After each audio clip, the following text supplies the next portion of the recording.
బామ్మ బామ్మ నా కప్ కేక్ చేయవా ప్లీజ్. ఇదండి నేనేదో నా పనిలో ఉంటే 3.5 సంవత్సరాల మా మనుమరాలు ఆర్న నన్ను పట్టుకుని చేసిన ఫర్మాయిష్ మీరు విన్నారు కదా. ఈ కోరిక నన్ను విస్మయము, ఆనందము, ఆలోచనలో పడేసిందండి. విస్మయం ఎందుకంటే ఈ రోజుల్లో పిల్లలు డామినోస్ నుంచో, సిజ్ క్యాజల్ నుంచో స్విగ్గీయో జొమాటోయో చేసి నాకు తెప్పించి పెట్టవా అని అడగకుండా ఇంట్లో చేసి పెట్టవా అని అడిగినందుకు.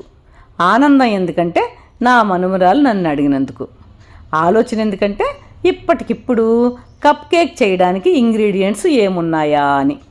మా బంగారు తల్లి నీకు చేసి పెడతానమ్మా, నువ్వు ఆడుకుంటూ ఉండు, నేను నిన్ను పిలుస్తాను అని ఆలోచిస్తూ వంటింట్లోకి వెళ్ళి ఎగ్లెస్ కప్ కేక్ను మైదా, గోధుమ పిండి, బొంబాయి రవ్వ ఆప్షన్స్లో దేంతో చేద్దామా అని అనుకుంటూ ఈసారి బొంబాయి రవ్వతో చేద్దామనిపించి 1 కప్పు బొంబాయి రవ్వను అదే గ్లాసుతో పంచదారను తీసుకుని మిక్సీ జార్లో మెత్తగా గ్రైండ్ చేసుకుని దీనిని ఒక బౌల్లో వేసుకుని 1/2 కప్పు కాచి చల్లార్చిన పాలు, 1/2 కప్పు పెరుగు, 1/2 కప్పు ఆవు నెయ్యి వేసి కేక్ కన్సిస్టెన్సీకి డౌని కలుపుకొని అందులో 1/2 teaspoon baking powder, 1/4 teaspoon baking soda, few drops vanilla essence వేసి బీటర్తో ఏరియేట్ చేసి రెడీగా పెట్టుకున్నాను.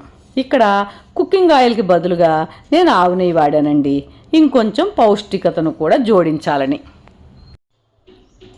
ఈలోగా ఎయిర్ ఫ్రైయర్ను 160 డిగ్రీ దగ్గర ప్రీహీట్ చేసుకుని ఈ డౌను గ్రీజ్ చేసిన కప్ కేక్ సిలికాన్ మౌల్డ్స్లో వేసి పైన కాజు, పిస్తా, కిస్మిస్, దోస గింజలతో గార్నిష్ చేసి ఎయిర్ లేకుండా ప్యాక్ చేసి 160 డిగ్రీ టెంపరేచర్లో ఎయిర్ ఫ్రైయర్లోనే 30 మినిట్స్ బేక్ చేశానండి.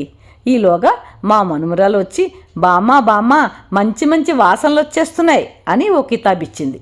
ఫస్ట్ బ్యాచ్లో 6 మౌల్డ్స్, సెకండ్ బ్యాచ్లో ఇంకో 6 మౌల్డ్స్ పెట్టి చల్లారిన తర్వాత కప్ కేక్స్ని తీసి ప్లేట్లో వేసి చిట్టి చిట్టి మిరియాలు నీ కప్ కేక్స్ రెడీ అమ్మా అని కేకేసి చూపించగానే వెంటనే ఒకటి నోట్లో పెట్టుకుని రుచిని ఆస్వాదిస్తూ ఏమందో మీరే వినండి.